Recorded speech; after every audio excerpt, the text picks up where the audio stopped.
The California sun, usually a welcome embrace, felt like a spotlight on Willow Hayes' unraveling composure.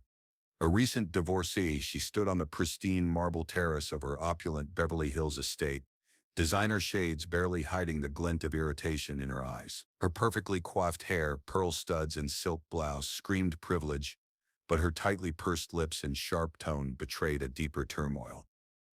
"Excuse me," she snapped, her voice cutting through the morning air as a young man, a landscape professional, checked the pool's chemical levels. "The water is completely wrong. I asked for a precise 82 degrees, and this feels like the North Pole." Elijah Stone, only 28, looked up from his testing kit, his calm, understanding gaze meeting her furious one. For 3 years, he'd built his business, navigating the demands of the city's wealthiest, learning patience with every challenging client. But Willow's anger felt different. It pulsed with an undercurrent of raw pain that instantly caught his attention. "Ma'am, I just checked the temperature," he replied, his voice gentle yet firm, showing her the digital thermometer. "It's exactly. Sometimes the cool morning air can make it feel colder than it truly is. Would you like me to re-verify?" Willow's perfectly manicured fingers tightened around her coffee cup, her knuckles stark white. "Don't you dare tell me what I'm feeling. I've lived here for over a decade. I know when my pool is off. Do you take me for a fool?" Elijah's gaze softened as he noticed the subtle tremor in her voice, a fragile crack in her icy facade that spoke of grief, not just frustration. Something far more profound than pool temperature troubled this woman, something that made her lash out at strangers as if they held the key to her suffering. "Perhaps," he murmured, his voice unexpectedly warm, piercing through her carefully constructed defenses. "It's not the water that's cold." His simple words stopped her mid-tirade, striking a chord deep within her recently fractured heart. For a fleeting moment, her mask slipped, revealing a glimpse of the lonely, vulnerable soul beneath all that designer perfection. That evening, Willow drifted through her silent, immaculate kitchen, surrounded by untouched wedding photos she couldn't bear to remove. The Italian marble gleamed, reflecting the suffocating emptiness that had become her constant companion since her divorce from Robert Hayes 3 months prior. She had everything money could buy, yet nothing that truly mattered. The mansion, once a vibrant stage for Robert's business soirees, now felt like a mausoleum, beautiful but utterly lifeless. She was a ghost in her own home. Her sister, Chloe, called, her cheerful voice a stark contrast to the oppressive quiet. "How are you, sweetie? I've been so worried." "I'm fine," Willow lied, her eyes fixed on the empty chair where Robert once read his financial papers. "Just dealing with incredibly incompetent staff. That pool guy today was absolutely presumptuous and inappropriate." Chloe's tone sharpened with concern. "Inappropriate? How? Did he say something offensive? Should I call the company?" Willow hesitated, remembering Elijah's piercing observation. He made a personal comment about me being cold. The sheer audacity of these people, thinking they can psychoanalyze their employers. They're hired to clean pools, not offer unsolicited therapy. Yet even as the words left her lips, they rang hollow. Elijah hadn't been disrespectful.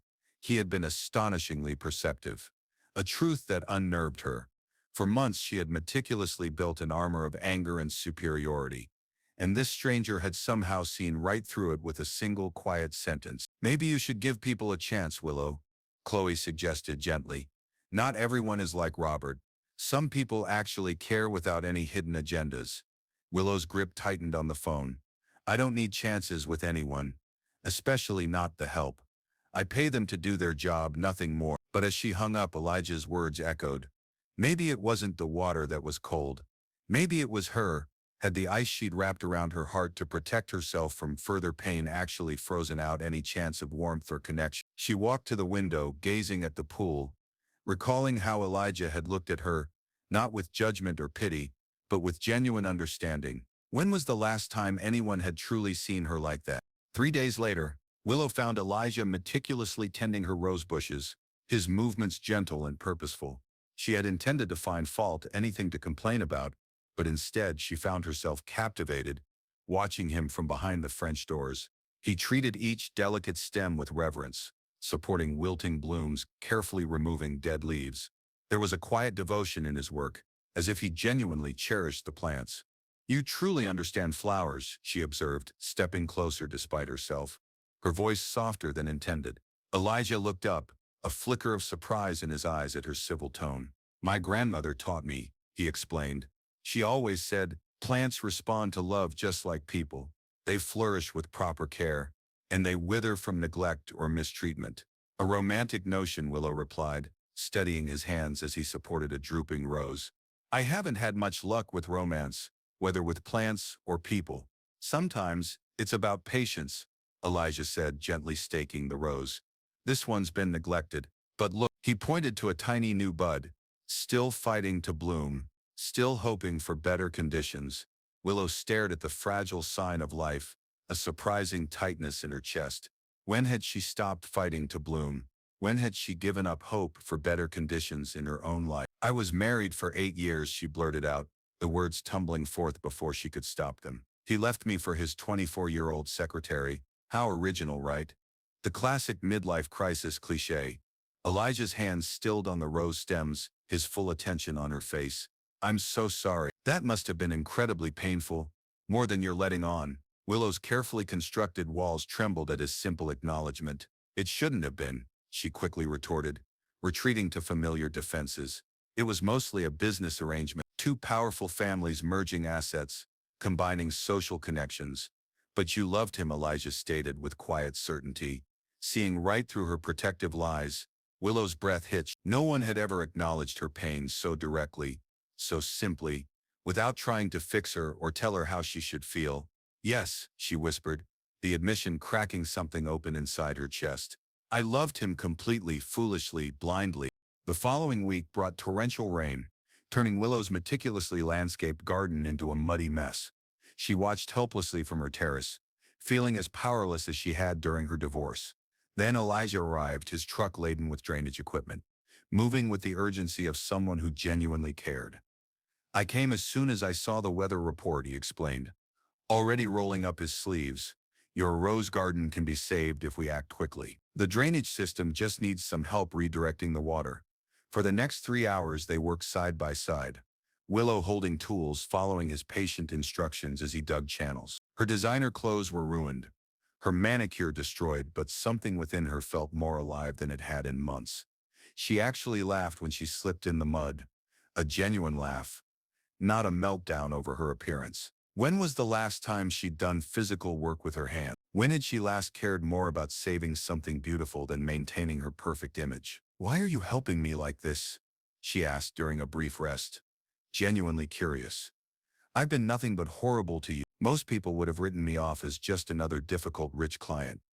Elijah paused, mud streaking his forearms, his expression thoughtful, because beneath all that anger and defensiveness, I see someone hurting, someone who built walls to protect herself, but ended up trapping herself inside them, and hurting people deserve kindness, not more pain. Tears, the first real tears since her divorce, mingled with the rain on Willow's cheeks. I don't know how to be kind anymore. Robert took that from me piece by piece, until I didn't recognize myself. No, Elijah said firmly, meeting her eyes. He might have buried it under disappointment and betrayal, but he couldn't take your essential goodness. Kindness doesn't disappear, it just needs the right conditions to grow again. Like these roses. As they continued working, Willow felt a frozen part of her chest begin to thaw. That evening, Willow surprised herself by making 2 cups of coffee and offering one to Elijah as he cleaned his equipment. The simple domestic gesture felt foreign, yet somehow profoundly right. You don't have to, he said, clearly surprised. I should probably head home. It's been a long day. Please stay, Willow urged, her voice more vulnerable than she intended. I want to. I owe you a real apology, and maybe an explanation for why I've been so awful. They sat on her covered terrace as the sunset painted the sky in shades of gold and rose, the rescued garden glistening with raindrops like jewels. Willow found herself talking, truly talking for the first time in years about her lonely childhood in boarding schools, her parents' relentless pursuit of their business empire, and how she'd learned early that emotional needs were inconvenient weaknesses, not natural human experiences to be honored. I learned that being cold was safer, she admitted, wrapping her hands around the warm cup. If you don't let people in, they can't hurt you. If you don't show vulnerability, people can't use it as a weapon against you. But they also can't love you, Elijah observed gently. his voice free of judgment. And more importantly, you can't love them back. Love requires risk. It requires the possibility of being hurt. Willow looked at him, truly looked, seeing not just a service provider, but a man with wisdom forged by his own struggles. Tell me about yourself, your real story, not just the landscaping business. Elijah smiled, the first genuine smile she'd seen, transforming his entire face. I'm building something from nothing. Started with a beat-up truck and more determination than sense. My dream is to create beautiful outdoor spaces where families can make memories, where kids can play, where people can find peace. That's beautiful, Willow said, meaning it completely. Why landscaping, specifically? Because I believe everyone deserves beauty in their life, regardless of their bank account or zip code. Elijah replied, his passion evident. Gardens don't care about your race or social status. They just respond to care and attention. They teach us patience, hope, and the faith that something beautiful can grow from what looks like nothing. Willow felt a profound shift within her, a warmth she'd forgotten existed, a stirring of nascent hope. The next morning brought Willow's mother, Eleanor Hayes, for her dreaded monthly inspection visit. Willow watched from the window as her mother's silver Mercedes pulled up just as Elijah arrived for his scheduled work. Willow, darling, Eleanor air-kissed her daughter's cheeks, her critical gaze already scanning for flaws. You look different. Are you eating properly? Getting enough sleep? This divorce recovery is taking far too long. Robert has already moved on, you should too. I'm fine, Mother, Willow replied automatically, but her eyes drifted to Elijah, working thoughtfully in the garden. Eleanor followed her gaze, her expression hardening with immediate disapproval. I hope you're not getting too friendly with the help. It's crucial to maintain proper boundaries, especially now that you're vulnerable, and people might try to take advantage. He's not just help, Willow found herself saying with more conviction than she expected. Elijah is an entrepreneur building his own business. He's intelligent, hardworking, and genuinely kind, a quality that seems scarce in our usual circles. Oh, Willow, Eleanor sighed dramatically, her voice dripping with years of perfected disappointment. This is precisely what I feared. You're emotionally compromised right now, and these people are very adept at identifying and exploiting weakness. These people?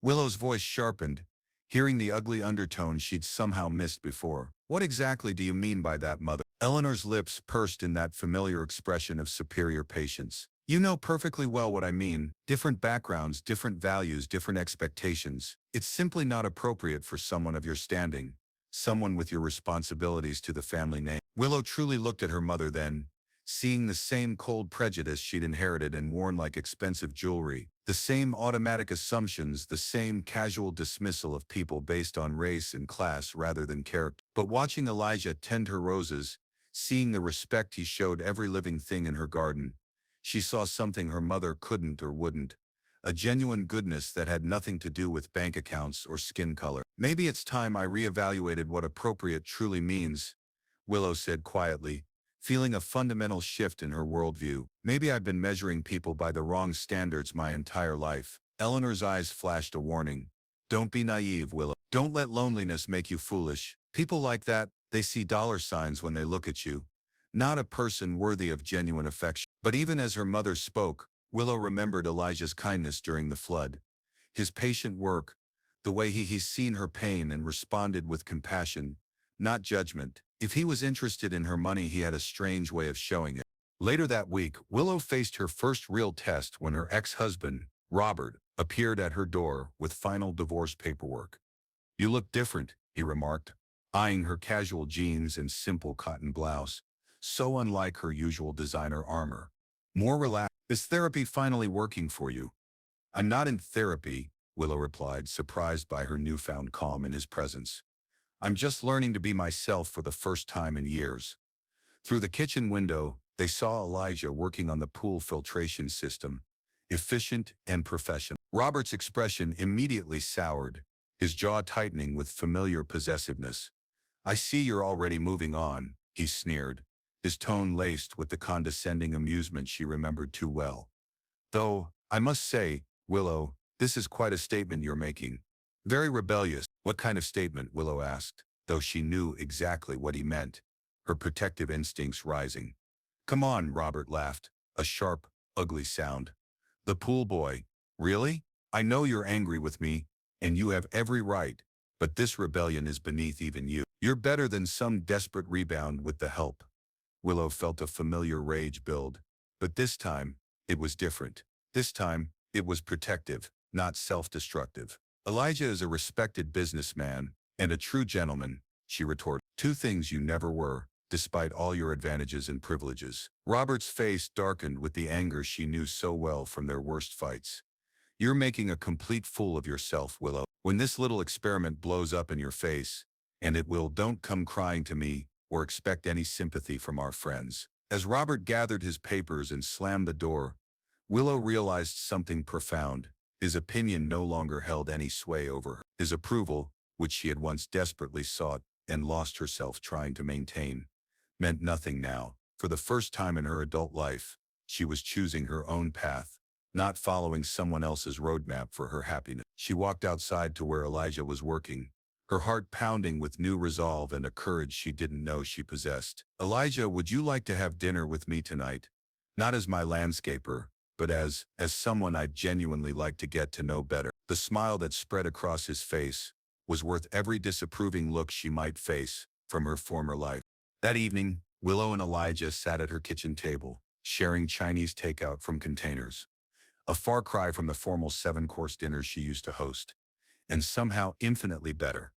The conversation flowed effortlessly, punctuated by genuine laughter and comfortable silences. I need to be completely honest with you, Willow said, setting down her chopsticks and meeting his eyes. I'm attracted to you, not just physically, but to who you are as a person.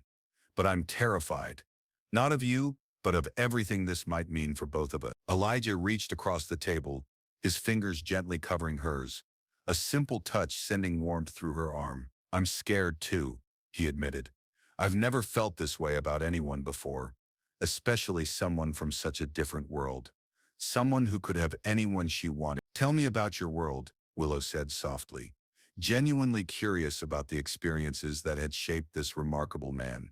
Your real world, not just the professional biography.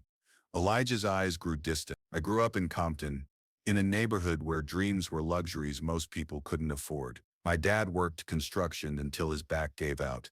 My mom cleaned houses for families like yours. They sacrificed everything, their health, their time, their own dreams, so I could go to college and have opportunities they never had. Willow listened intently, beginning to understand the depth of character it had taken for him to build something from nothing. I studied business administration, Elijah continued, graduated with honors, but couldn't get anyone to give me a real chance because of my address, my background, the assumptions people made about who I was and what I was capable of. So you created your own opportunity, Willow said with growing admiration. You refused to let other people's prejudices define your possibilities. Had to, he affirmed. Every rejection taught me resilience, how to prove people wrong through actions, not just words, how to build something authentic rather than trying to fit into spaces that were never meant for me anyway. He squeezed her hand gently. What about you? What's your real story? Behind all the privilege and perfection. Willow felt vulnerable in a way she'd never experienced, yet strangely liberated. I was raised to be an accessory to someone else's success. Perfect manners, perfect appearance, a perfect marriage to the perfect man from the perfect family. I never learned how to want things for myself, how to have my own dreams and ambitions. And what do you want now? Elijah asked, his voice gentle but direct. Willow looked into his warm brown eyes and felt a locked door in her chest finally swing open. A door she'd kept sealed for so long she'd forgotten it was there. I think I want to learn how to be real, how to love and be loved for who I actually am, not who I think I should be. I'd like to help you figure that out, Elijah said softly, if you'll let me. The following weekend brought Willow's annual charity gala, an event she'd hosted for 5 years. This year she made a decision that would change everything. She asked Elijah to be her date. Are you absolutely sure about this? He asked, adjusting the bow tie of his rented tuxedo. This is your world, Willow. Your people. I don't want to cause you problems or embarrassment. Willow, radiant in a midnight blue gown, looked confident and genuinely happy for the first time in months. You're not causing anything negative, Elijah. I want you there with me, and I want everyone to see how proud I am to be with you. The Beverly Hills Country Club buzzed with whispers as they entered, Willow's hand confidently on Elijah's arm. She felt the stares, heard the barely concealed murmurs, but his steady presence gave her a strength she didn't know she possessed. Her longtime friend Charlotte approached, her shock barely masked by curiosity. "Willow, darling, you look absolutely radiant. And who is your handsome companion?" "This is Elijah Stone," Willow announced clearly, her voice carrying with deliberate pride. "He's my date, and he's building one of the most innovative and successful landscaping companies in Southern California."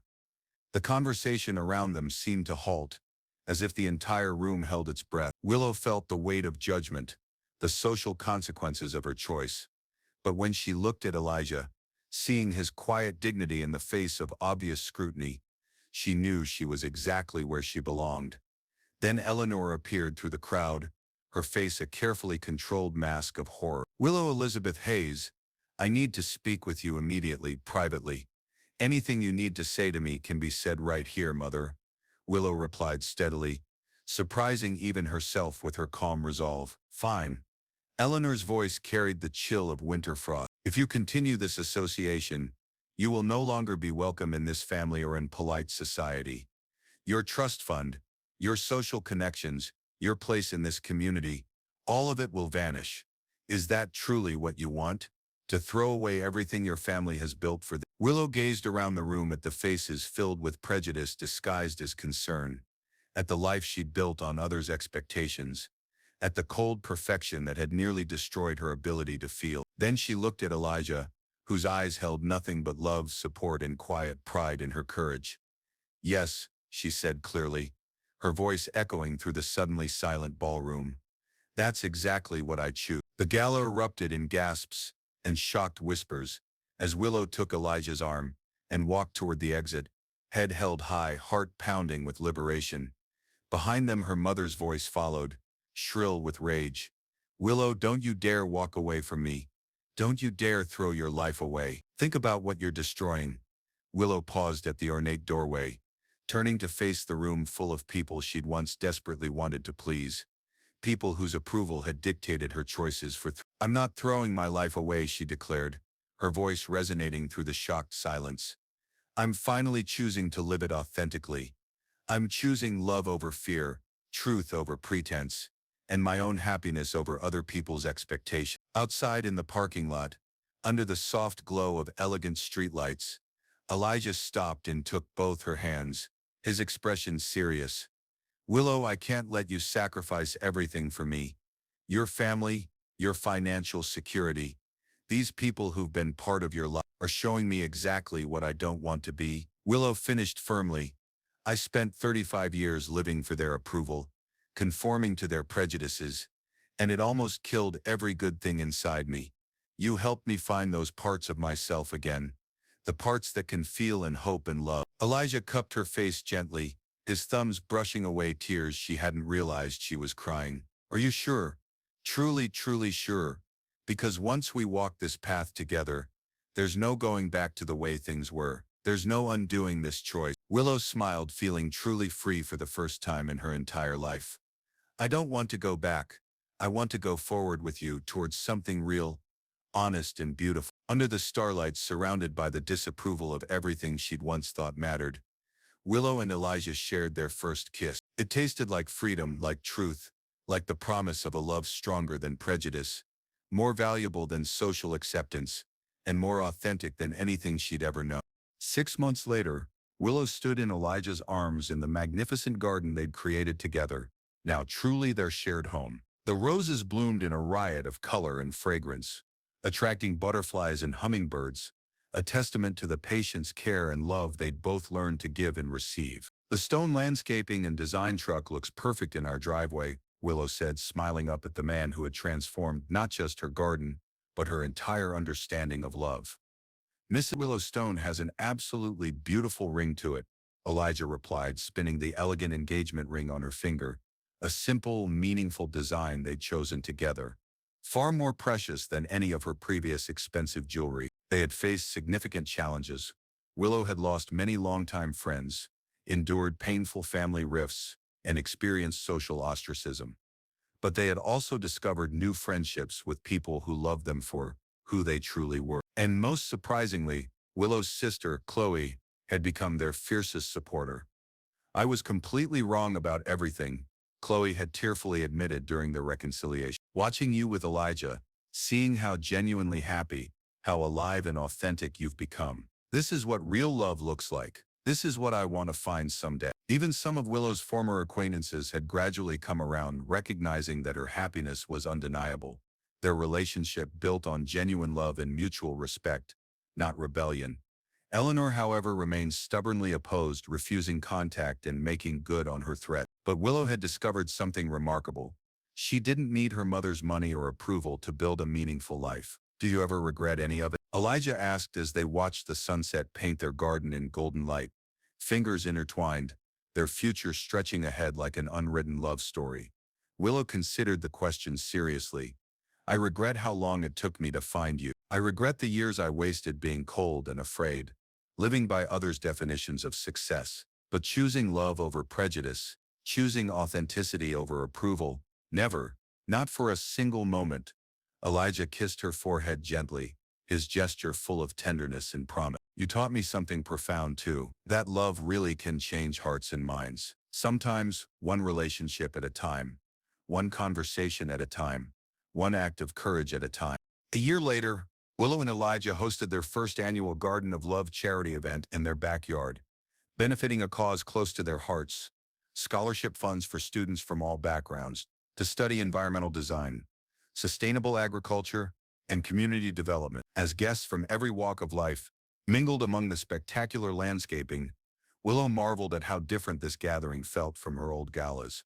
Here people connected across traditional boundaries, sharing stories and forming genuine friendships based on common interests. Look what we've created, she whispered to Elijah, as children of all colors played in the butterfly garden, their parents sharing laughter and meaningful conversations.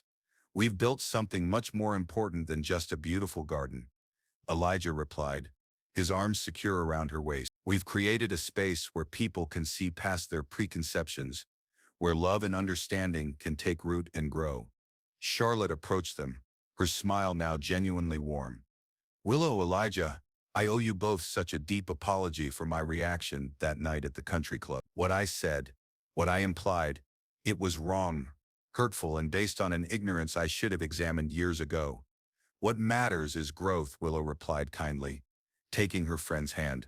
We were all raised with certain beliefs and assumptions. The important thing is that we're all capable of evolving beyond them when we open our hearts to new experiences. The biggest surprise of the evening came when Eleanor made an unexpected appearance. Still formal and awkward, she was clearly making an effort to bridge the gap her prejudice had created.